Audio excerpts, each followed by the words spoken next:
Olha, as empresas de software estão passando por uma verdadeira revolução. O jogo mudou completamente, sabe? E o que funcionava até ontem, hoje já não garante mais nada. Nessa análise, a gente vai mergulhar fundo em como as software houses estão tendo que se reinventar, deixando de ser meras fábricas de código para se tornarem agências de inteligência focadas em resultado de verdade. Vamos lá. A grande virada de chave está exatamente aqui. De um lado, você tem o modelo antigo. Pensa numa linha de montagem, onde o sucesso era medido pela quantidade de funcionalidades entregues. Do outro lado, o modelo novo, que se preocupa com uma pergunta muito mais importante: qual o resultado de negócio a gente conseguiu gerar? A mudança é de entregar o quê para entregar o porquê. Mas o que está causando essa mudança tão drástica? É que a gente está vivendo uma nova era. As tecnologias que estão surgindo não só mudaram, elas reescreveram as regras do jogo do desenvolvimento de software do zero. E o mais curioso é que a tecnologia, que antes era o grande diferencial, hoje virou quase que uma commodity. Com inteligência artificial e plataformas low-code, criar uma aplicação básica ficou, entre aspas, fácil. O valor real não está mais em quem digita mais linhas de código, mas sim em quem usa essas ferramentas para resolver os problemas mais complexos e estratégicos dos clientes. E olha, insistir no modelo antigo não é só ser ineficiente, é um risco enorme para o negócio. Vamos dar uma olhada nos custos reais de não se adaptar a essa nova realidade. O cenário aqui é bem preocupante. As margens de lucro estão cada vez menores. Muitas empresas estão gastando mais dinheiro para manter sistemas velhos funcionando do que ganhando com eles. E num mundo de negócios tão volátil e incerto, não ser ágil é o mesmo que ficar irrelevante. E ainda tem os famosos sistemas legados zumbis, sabe? Aqueles que só consomem tempo e dinheiro, mas não geram mais valor nenhum. Essa frase aqui resume o problema de forma brilhante. Cada pedacinho de código mal feito, cada sistema antigo, cada processo manual que já podia ser automático, tudo isso vai se acumulando. E essa dívida técnica, mais cedo ou mais tarde, vira dívida financeira, seja em retrabalho, lentidão ou pior, em perda de cliente. E aqui a gente precisa quebrar um grande mito. Sabe aquela ideia de que a inteligência artificial vai acabar com o emprego dos desenvolvedores? Então, não é bem por aí. Na verdade, a IA está elevando o nível do trabalho. Ela cuida das tarefas chatas e repetitivas, liberando os humanos para se concentrarem no que eles fazem de melhor. Pensar na estratégia, na arquitetura e, o principal, entender o negócio do cliente. Bom, diante de todos esses desafios, surge uma nova abordagem, uma nova mentalidade para guiar essa reinvenção. É o que a gente chama de engenharia de resultados. O ponto central da engenharia de resultados é esse. A conversa muda. Em vez de perguntar o software foi entregue no prazo, a pergunta passa a ser: esse software ajudou a aumentar a receita, reduziu os custos, melhorou a satisfação do cliente? O sucesso passa a ser medido pelos indicadores de negócio do cliente, os famosos KPIs.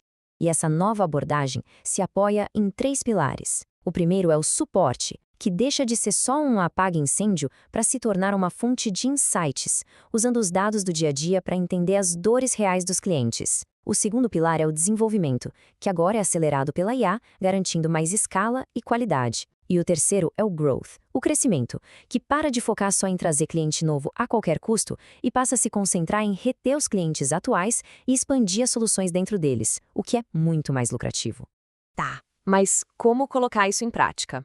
O Framework Leia, ou Arquitetura de Empresa Enxuta, dá um caminho claro. Primeiro, você identifica o problema. Depois, desenha uma solução. Em seguida, implementa essa solução e, por fim, entra num ciclo de usar, monitorar e melhorar sempre. Simples, direto e muito poderoso. Tudo isso soa muito bem na teoria, né? Mas será que funciona no mundo real? Vamos ver agora alguns exemplos concretos e dados que mostram o impacto de verdade dessa transformação. Os números falam por si. As empresas que viram essa chave estão colhendo resultados impressionantes. A gente está falando de economia de mais de 25% nos custos, um aumento na velocidade de entrega que pode chegar a 45% e uma redução de 20% nos custos operacionais. E para ter uma ideia do impacto disso em larga escala, dá uma olhada nesse número: 13 milhões de dólares. Essa foi a economia anual que uma única empresa, a Entrado, conseguiu alcançar depois de modernizar seus sistemas. E o mais interessante aqui é o como a Entrado fez isso. Não foram pequenas mudanças, eles foram direto na raiz do problema. migraram 200 aplicações antigas, adotaram uma arquitetura moderna de microserviços e, com isso, o tempo para lançar um código novo caiu de 8 horas para praticamente instantâneo. Outro caso bem legal é o da Severn Trent Water. O slide mostra a jornada deles de forma bem clara. Eles saíram de um ciclo de entrega de software que levava 12 longas semanas para apenas 4 semanas. A receita, metodologias ágeis e a organização dos times em pods menores e autônomos. A velocidade aumentou em 300%. Incrível, né? Agora, em contraste com esses sucessos, tem o cenário de desastre, que, vamos ser sinceros, é bem comum. São aqueles projetos que se arrastam por meses, presos num ciclo de tentativa e erro, simplesmente porque ninguém entendeu direito o que precisava ser feito no começo. É o que acontece quando o foco é só fazer código em vez de resolver um problema. O resultado é sempre o mesmo: tempo e dinheiro jogados fora. Ok, a gente já viu o porquê da mudança, o que precisa ser feito e os resultados que isso pode trazer. Agora vamos para a parte prática. Qual é o caminho para uma software house começar essa jornada de reinvenção? Aqui tem um roteiro bem direto. O primeiro passo é olhar para as finanças para ver onde a tecnologia está dando prejuízo. Depois, modernizar a base, a fundação técnica. O terceiro passo é reorganizar as equipes em modelos ágeis, os pods. Em quarto, capacitar o time para usar a IA como uma parceira no dia a dia. E por último, e talvez o mais importante, criar uma cultura onde experimentar, errar rápido e aprender com isso seja algo normal e incentivado.